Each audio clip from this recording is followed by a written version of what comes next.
찬송가 430장입니다. 주와 같이 길 가는 것.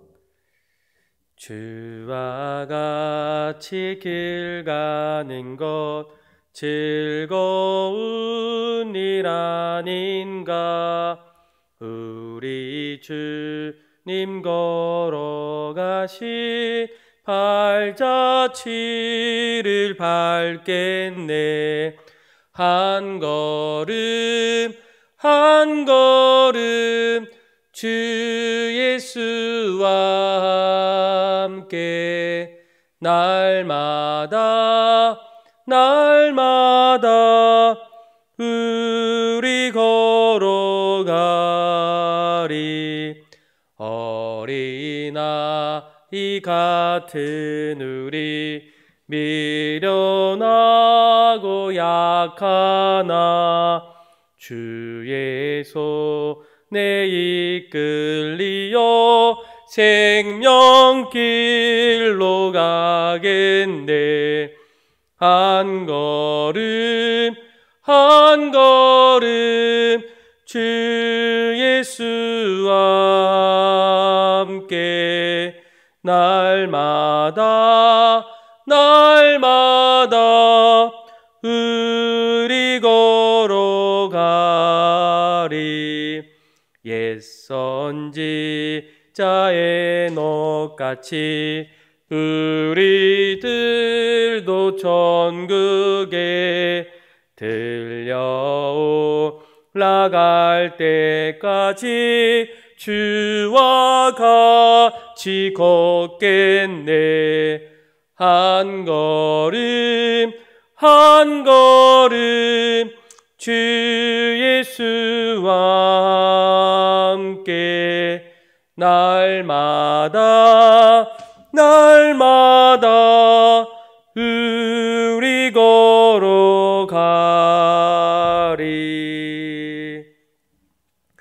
오늘 새벽에 하나님께서 우리에게 주신 말씀은 갈라디아서 2장 1절에서 10절의 말씀입니다. 페이지 수는 신약전서 302페이지입니다. 갈라디아서 2장 1절에서 10절의 말씀 제가 봉독해 드리겠습니다.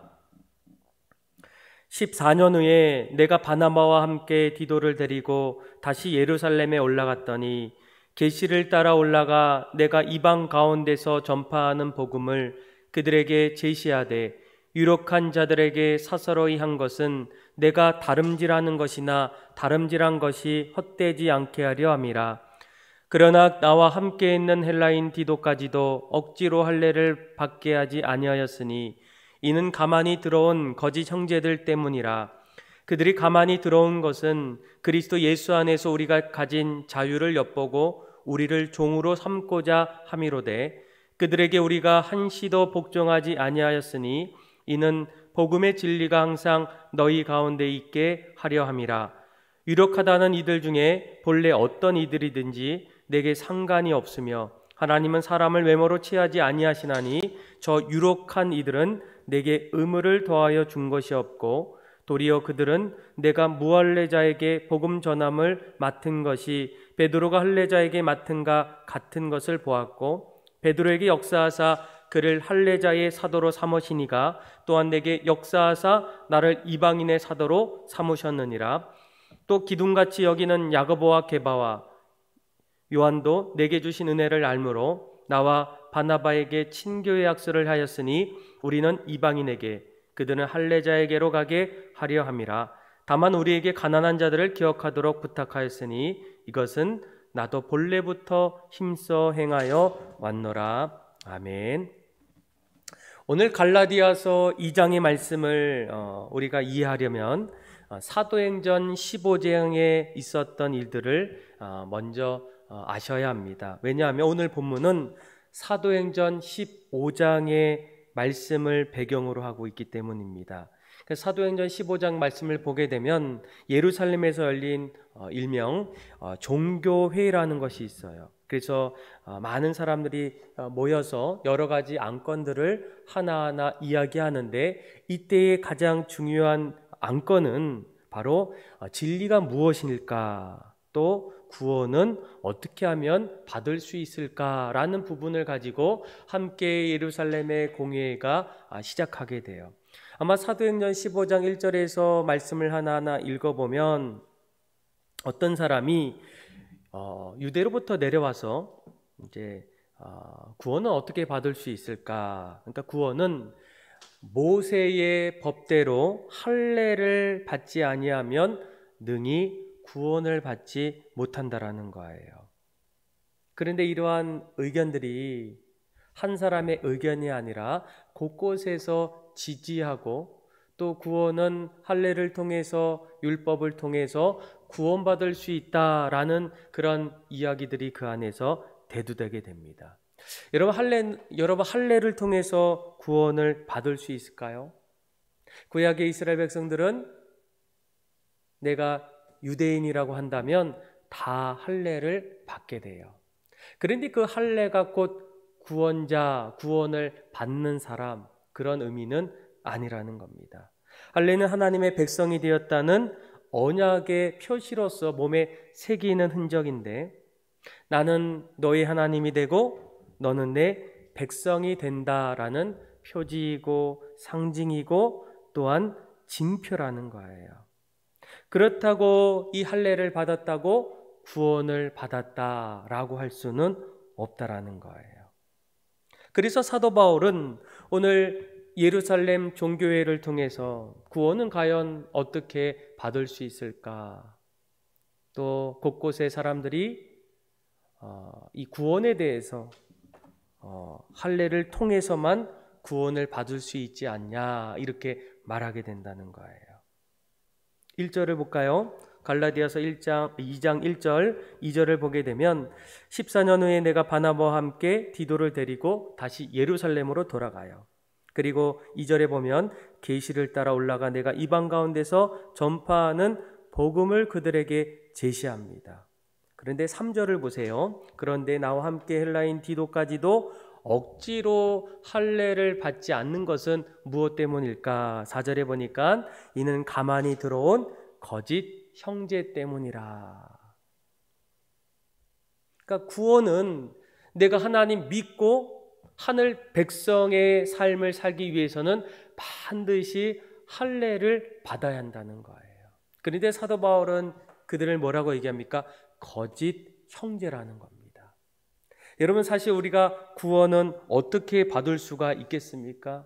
구원은 하나님의 은혜를 통해서 구원을 받을 수 있다는 거예요. 오직 하나님께서 예수 그리스도를 통해서 우리에게 구원의 받은 바 된 백성의 모습을 선물로 주셨다라는 거예요. 그래서 2절 중반절에 보게 되면 이방 가운데서도 전파하는 복음, 그 복음이 바로 누구입니까? 예수 그리스도라는 거예요. 아마 구약에는 이미 하나님께서 아브라함을 통해서 그의 모습을 보고 뭐라고 합니까? 그의 아브라함이 여호와를 믿으니 하나님께서 그를 의로 여기셨다라는 거예요. 하나님이 그를 선택하셔서 그의 믿음을 보시고 의롭게 여김을 받았는데 이런 모습이 신약에 가서는 예수님께서 이 땅에 오심을 통해서 예수님이 나 대신에 십자가 지심을 통해서 우리의 죄의 옷을 벗겨주시고 그리고 그 안에 의의 옷을 입혀주셨다는 거예요. 우리가 그것을 믿을 때에 하나님이 우리를 의로 여겨주시고 우리를 구원해 주십니다. 그러니까 사도 바울은 로마서 8장 31절부터 고백하게 돼요. 이 일에 대하여 우리가 무슨 말을 하리요? 만일 하나님이 우리를 위하시면 누가 우리를 대적하리요? 자기 아들을 아끼지 아니하시고 우리 모든 사람을 위하여 내주시니가 어찌 그 아들과 함께 모든 것을 우리에게 주시지 않겠느냐.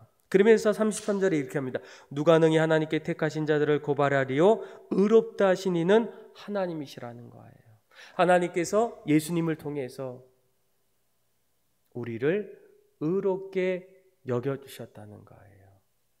그래서 그 당시에 이스라엘 백성들 가운데는 여전히 우리가 행위를 통해서, 할례를 통해서, 율법을 통해서 구원을 받을 수 있다, 이렇게 주장하지만 사도 바울은 주님이 이 땅에 오시고 난 이후에 그분의 죽으심과 그분의 십자가의 사랑을 통해서 우리가 다시금 하나님께서 우리를 의로 여겨주셨다, 이렇게 얘기합니다. 그래서 이러한 관점에서 5절을 보세요. 그들에게 우리가 한시도 복종하지 아니하였으니 이는 복음의 진리가 항상 너희 가운데 있게 하려 함이라. 계속적으로 유대인들은 너희가 예수님이 아니라 할례를 통해서, 율법을 통해서, 너희가 하나하나 지킴을 통해서, 너희의 행위를 통해서만 구원을 받을 수 있을 때, 사도 바울은 이런 모습들로 통해서 일부러 디도에게 할례를 주지 아니하고 그도 여전히 하나님께 구원을 받았다, 이렇게 고백하게 돼요. 그러면서 이제 6절, 7절, 8절, 9절에 보게 되면 베드로가 복음을 전할 때 어떻게 합니까? 하나님께서 그를 부르셔서 베드로가 유대인들에게 복음을 전한 것처럼 사도 바울도 하나님이 나를 부르셔서 내가 그들에게 복음을 전한다라는 거예요. 7절 볼까요? 도리어 그들은 내게 무할례자에게 복음을 전함을 맡은 것 같이 베드로가 할례자에게 맡은 것 같은 것을 보았고, 또 8절에 베드로에게 역사하사 그를 할례자의 사도로 삼으시니가 또한 내게 역사하사 나를 이방인의 사도로 삼으셨느니라. 아멘. 베드로는 유대인들을 위해서 복음을 전하는 사람으로 하나님이 세워주셨고 하나님이 그를 사용하여 주셨고, 사도 바울은 이방인들을 위해서 하나님이 사도 바울을 부르셔서 그를 통해서 복음을 전하게 해주셨다라는 거예요.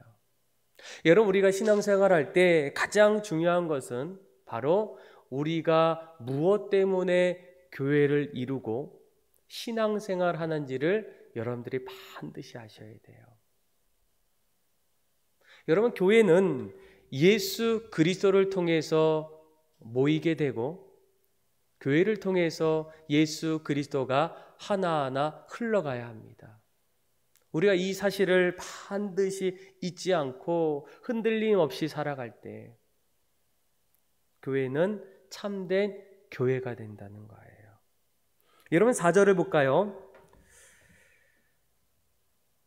이는 가만히 들어온 거짓 형제들 때문에 결국은 사도 바울이 다시금 할례에 대해서, 율법에 대해서, 복음에 대해서 이야기합니다. 그런데 우리가 한 가지 주목할 것은 이단, 속히 이제 거짓 형제들, 진리가 아닌 것을 말하는 거짓 형제를, 그 특성을 뭐라고 합니까? 4절에 보니까 이는 가만히 들어온 거짓 형제라는 거예요. 여러분, 가만히라는 말은 누구나 소리 없이 원하면 곁에서 들어올 수 있다는 겁니다. 그 사람이 어떤 사람인지, 어떤 자격인지, 어떤 일을 하는지 몰라요. 그런데 서서히 들어와요. 여러분, 이단은 처음에는 모릅니다. 알 수가 없어요. 그가 이단인지 아니면 진짜 그리스도인인지 알 수가 없어요. 그 당시에서도 거짓 형제들을 뭐라고 얘기합니까? 가만히 교회에 들어왔다는 거예요. 그리고 그를 통해서 예수 그리스도가 아니라 다른 율법이나 할례나 여러 가지 일로 인해서 더 중요한 것들을 점점 뒤로 하고 진짜가 아닌 것을 교회에 나타내는 그런 일들이 그 당시에 일어났어요. 저는 오늘 이 말씀을 보면서 오늘날에도 여러분 마찬가지예요. 교회 안에서 가만히 소리 없이 점점 다가오는 그런 거짓 진리들이 있어요. 행동들이 있습니다. 우리가 하나님 앞에 분별하지 않고 진리가 무엇인지를 알지 못하면 초대 교회에 일어났던 이단으로 인해서 교회가 어려워지고 교회가 교회되지 못하는 일들이 오늘날에도 동일하게 일어날 수 있다는 거예요. 그래서 오늘 갈라디아 교회 성도들을 향해서 사도 바울은 우리가 정말로 붙잡아야 될 것이 무엇일까? 우리의 행위일까? 율법일까? 또 여러 가지 어떤 조건일까? 아니라는 거예요. 오직 복음, 하나님의 사랑, 우리를 다시금 구원해 주시는 그 중심에는 인간의 행위로는 아무것도 이룰 수 없지만 그 안에서 우리에게 예수님을 보내주셨던 그 예수님의 십자가의 은혜를 통해서 우리가 다시금 용서받고 새 사람 되었던 참된 복음을 우리 안에 믿고 우리도 십자가 앞에 예수님이 죽으셨던 우리의 모습을 나도 십자가에 못 박힘을 통하여 이 땅에서 예수님과 함께 참된 복음을 마음에 품고 믿음으로 오늘도 내일도 사도 바울처럼 살아갈 수 있는 또 저와 여러분들의 삶이 다 되기를 주님의 이름으로 축복합니다. 저는 여러분들이 앞으로도 수많은 이단자들 또 비진리를 마음에 품고 가만히 우리 곁에 찾아오는 사람들이 있을 때 우리가 깨어있지 않고 바른 진리를 알지 못하면 우리도 그 당시에 그 시대의 사람들처럼 우리의 신앙이 깨질 수 있고 유혹받을 수 있고 넘어질 수 있고 그래서 하나님을 찾아야 하고 예수 그리스도의 중심의 삶에서 벗어날 수 있는 그 위험성을 마음에 다시 한번 되새기면서 날마다 말씀 붙잡고 진리 붙잡고 예수 그리스도의 중심으로 주님 나를 부르시는 그날까지 오늘도 또 내일도 그렇게 믿음으로 살아갈 수 있는 저와 여러분들의 삶이 다 되기를 주님의 이름으로 축원합니다. 기도하겠습니다. 하나님 아버지 감사합니다.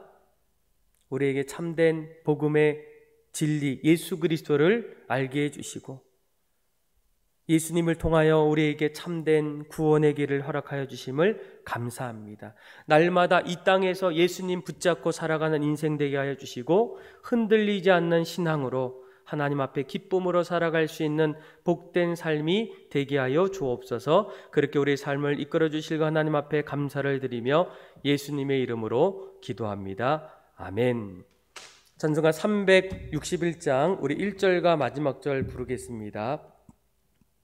기도하는 이 시간 주께 무릎 꿇고 우리 구세 주 앞에 다 나아가네. 믿음으로 나가면 주가 보살피사 크신 은혜를 주네. 거기 기쁨 있네. 기도 시간에 복을 주시네. 고난 내 마음 속에 기쁨 충만하네. 기도하는 이 시간 주를 의지하고 크신 은혜 구하면 꼭 받으리라. 의지하는 마음에 근심 사라지고 크신 은혜를 주네. 거기 기쁨 있네. 기도 시간에 복을 주시네. 고난 내 마음 속에 기쁨 충만하네. 다 같이 주기도문함으로 예배를 마치겠습니다. 하늘에 계신 우리 아버지, 아버지의 이름을 거룩하게 하시며 아버지의 나라가 오게 하시며 아버지의 뜻이 하늘에서 같이 땅에서도 이루어지게 하소서. 오늘 우리에게 일용할 양식을 주시고 우리가 우리에게 잘못한 사람을 용서해 준 것 같이 우리 죄를 용서해 주시고 우리를 시험에 빠지지 않게 하시고 악에서 구하소서. 나라와 권능과 영광이 영원히 아버지의 것입니다. 아멘. 우리 이 시간 주신 말씀 붙잡고 하나님, 우리가 날마다 예수 그리스도의 십자가의 복음을 붙잡게 하여 주시고, 또 우리가 조건을 통해서, 행위를 통해서, 우리의 노력을 통해서 구원받는 인생이 아니라 오직 하나님의 은혜로, 값없이 주신 그 은혜로 살아갈 수 있는 믿음 주시고, 하나님 특별히 아프가니스탄을 위하여 기도하고, 또 나라와 민족을 위해서, 우리 가정을 위해서, 우리 아픈 환우들을 위해서 함께 기도하며 하나님 앞에 나가도록 하겠습니다. 기도하겠습니다. 하나님 아버지 감사합니다. 오늘 말씀을 통해서 날마다 하나님 앞에 구원받은 성도들 되게 하여 주옵소서. 확신 있는 신앙 갖게 하여 주옵소서. 하나님 앞에 나아갈 수 있는 믿음의 모든 삶이 다 될 수 있도록 인도하여 주옵소서.